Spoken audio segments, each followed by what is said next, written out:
How you guys doing? Good? Any questions? How helpful was the bye for Michael, not just to come off the performance that he did against Michigan State, but to be able to kind of carry maybe the confidence of that performance into the bye week, to have the time to really, kind of diagnose or whatever you want to say the work he's done so far this season, and to rest a little bit more with obviously the shoulder injury? Right. No, I think the bye was critical for Mike. I think it was critical for our whole team, and I know offensively it was critical for us. You look at, it's only 5 games through the season, but when you look at fall camp and, the grind that's just been nonstop for them, it's over 2 months. So it was really important for us to have that. And I think, Mike continued to rehab, and that's going to be a constant theme all season. That's not going to end. I'm not going to let it end. I think that as far as being a mature football player, college football player at this level, it's not just him, but all the guys are going to have bumps and bruises, and even if they don't, they need to continue to do things to keep their body fresh and bring it back after big games, especially like the physical one we played on last Saturday against Michigan State. One common thread to this offense through Michael and Peyton has been kind of quarterback accuracy. How have you kind of designed the offense to make those high percentage throws, and how important is that going to be kind of going forward? Yeah, I think it's really important. We have a lot of playmakers that, you give them a chance. Sooner or later, they're gonna bust some, and I was really excited about what Wap did with the ball in his hands, and I thought guys like D. Hale, he made competitive catches, but he also fought for yards after the catch. David Ellis, I think it was one catch, but a critical time, critical point in the red zone, and for those guys just to get the ball accurately to their playmakers is really important. It gives us just more chances to keep the chains moving, to stay ahead of the chains, and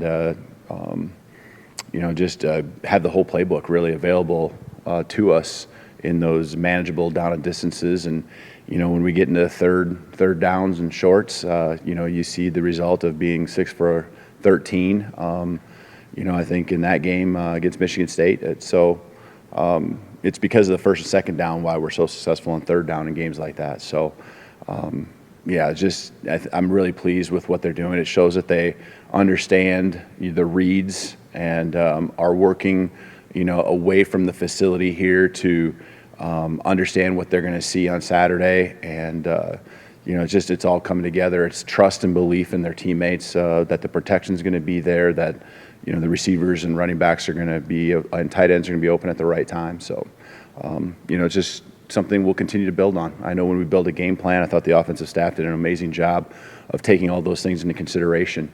How we're going to get the ball to the playmakers out in space and let them work. And, I felt really comfortable going into last Saturday, that we had the tools within the game plan to be able to disperse the ball and let guys go make plays. Coach, I know you've had a lot of success before coming to Indiana, but now a couple games into the Big Ten season, have you been able to maintain pretty much how you call games with the Big Ten Conference, or has there been some adjustment for you? I think it's the same. I guess, are you talking like the rhythm of the game or like even the procedures of it? Yeah, I think that everything's been exactly how I've done it in the past as far as how I call the game. It really is football, and you want to be ahead of the chains and all the things I kind of just talked about to give yourself a chance to throw play action, because you're in a second and favorable, and even if it doesn't hit, you're in a third and manageable to convert. So, first down is always super critical to us, and so I think everything that we've done has been consistent with how I've done it in the past. Coach, I know during the game you're not thinking about completions and stats and all that, but was there a point Saturday where you were like, wow, we haven't thrown one in a while, when he was in that streak? And how impressed were you with not only Michael, but the receivers and the routes they were running, and just the whole unit was really kind of clicking? I mean, how pleasing was that for you as an O coordinator? Yeah, I didn't even realize there was a streak until we were heading back and I kind of then was told about it. So, but I knew that we were in a good groove, and I knew that we were seeing it well. I knew that there was a good rhythm to what we were doing. And what I really I just put it on the guys that they were doing what they were supposed to do and executing. We weren't asking them to do anything beyond their capabilities and abilities that they have.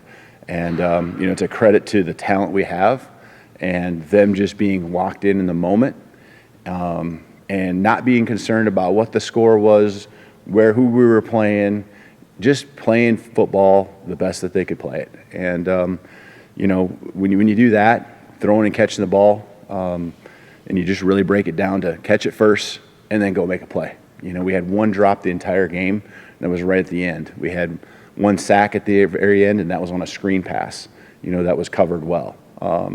And so, you look at, we had a couple penalties, false starts. We actually overcame 2 of the 3, I think, in drives. And then the only turnover we had was the very last play of the game.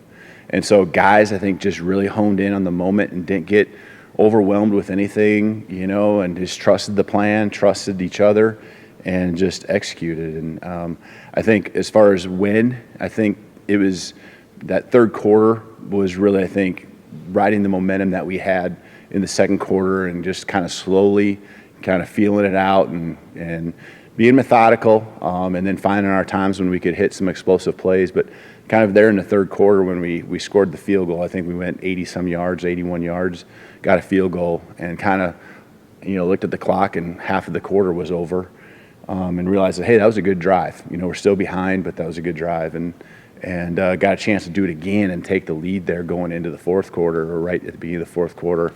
Then I knew we had a good chance.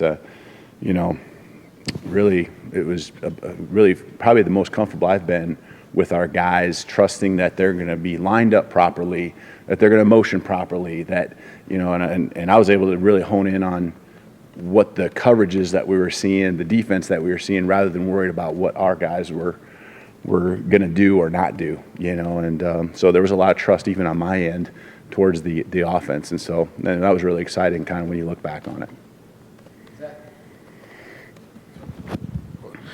You mentioned protection earlier. I know you can't just remove the Ohio State game, but you've been one of the best Big Ten teams through the first 5 weeks in terms of sacks allowed, and obviously a lot of those just came in one game. What, to your mind, has kept the pocket clean, and maybe how important has a quarterback's role been in communicating with his line and picking things up? Right. Yeah, I think it first starts with the understanding of how we need to pick up blitzes and how we need to pick up the fronts that we're seeing. And so that starts with Coach Hiller and Coach Hart, identifying the things that we need to make sure we're mindful of. And then the quarterback, like you said, communicating to the offensive line, and them all being on the same page along with the running back. And so I think we've been really good with that part of it in the communication. In fact, I can't even think of one off the top of my head. I'm sure there is one where we have made the wrong protection check. I think we've been really good.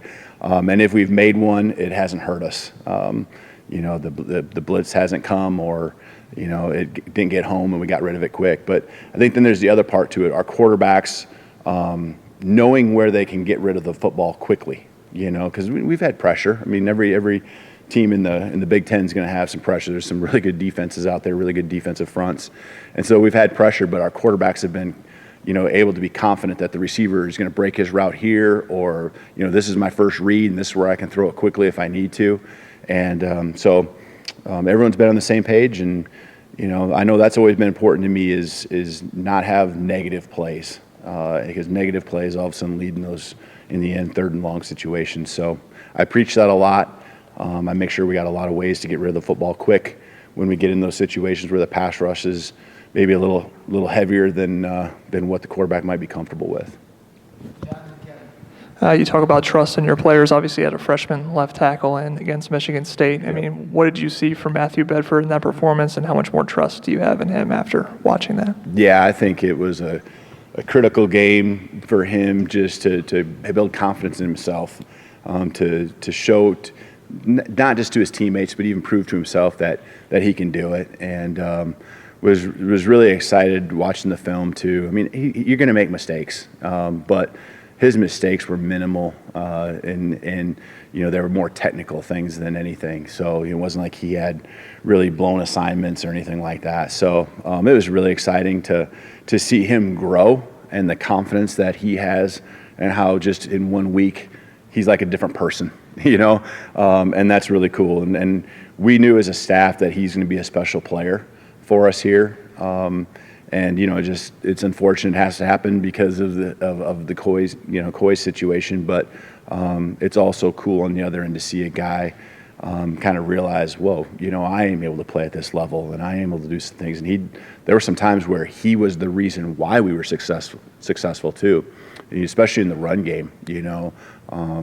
There was a time I can remember where it was a second down call where we ran the football, and I knew that this was a time where Matt's strength was going to help us have success on this play. So I'm actually thinking about that after the call's made. I'm like very confident that if we have to run behind him, or if that's where the ball goes, it was going to be a good play. So it's pretty cool when you're not just worried about what he's not capable of doing, but also the strength he can give you in certain plays and certain concepts.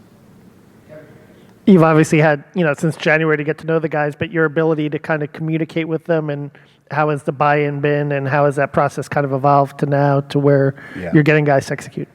Yeah, I think last Monday was probably the most locked in. I haven't even told them this, but I told the staff this. I thought it was the most locked in I've ever seen them, and that's after a loss. And so I think it just shows that they're becoming more confident in who we are. And I mean, it's a process, and we're only as good as our last game, and the next one's coming up here really fast. So we got to start all over, and there's nothing that carries over. There's no points, there's no yards that carry over from last week's game to this next one coming up. And so I put a lot of it on the preparation that those guys had throughout the week to be ready.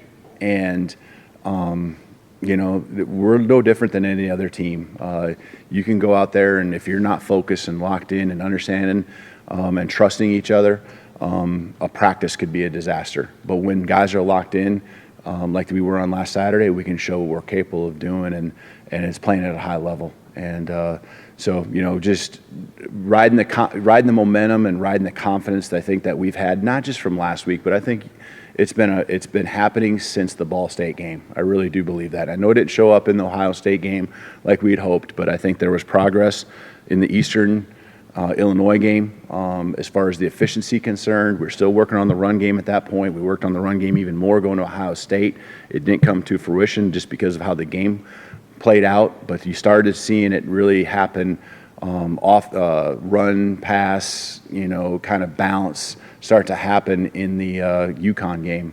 And we're not going to lose sight, and we're never going to feel comfortable or feel like we've arrived. We're just going to keep moving forward one day at a time. And we know there's going to be setbacks and there's going to be obstacles that come our way. We're just got to stay the course and keep trusting and believing. When you have a guy like Wap, who's maybe more willing punt returner than most, how do you kind of strike the balance, or were there any discussions had between letting him do punt returns and also still being such a key part of the offense? Yeah, I mean, offensively is what I'm concerned with, and in any way he can help the team by getting his hands on the ball, I'm all for it. If he can put points on the board through a punt return, any type of return, I'm all for that, because that's field position. And, between he and David Ellis, in those areas, I'm optimistic that we're going to get the ball in good field position. And, so any way Wap can help us, I know he wants to do it and enjoys that. So let him fly, let him have the ball. Coach, you mentioned the run game. I know against a defense like Michigan State, 150, 200 yards and 5 yards a pop is not really realistic. But it seemed like you guys maybe got that physicality that you've been looking for, and you were able to pop a few runs and kind of keep them honest defensively. Yes. Did you kind of feel that way after watching the film? I do. I think that was key. Like you said, there's no eye-popping stats that were going to come about from that game, from our end running the football when you look back on it. But I think there was enough of a run game that opened up some things for us in the pass game and allowed us to have maybe not balance statistically, but balance, with run to pass and enough of a threat to where guys were pulling to the box and opening up guys like Wap on the perimeter. I think D. Hale took advantage of that a time or two, as well as some of our tight ends. So I think there were some guys pulling to the box because of some play action looks that created some space out on the perimeter. So there's no doubt that I think we improved, even though statistically maybe it didn't show. And that's going to continue to be a focus. We got to continue to get better as the year goes on, and we face more really good defenses, and because of the season change, and it gets colder out, we know we still have to improve. And you got a guy like Stevie Scott, Ronnie Walker, Sampson, as well. All three of those guys can carry it for us, and between them and the offensive line, we've got to continue to develop and grow. Yep, thank you.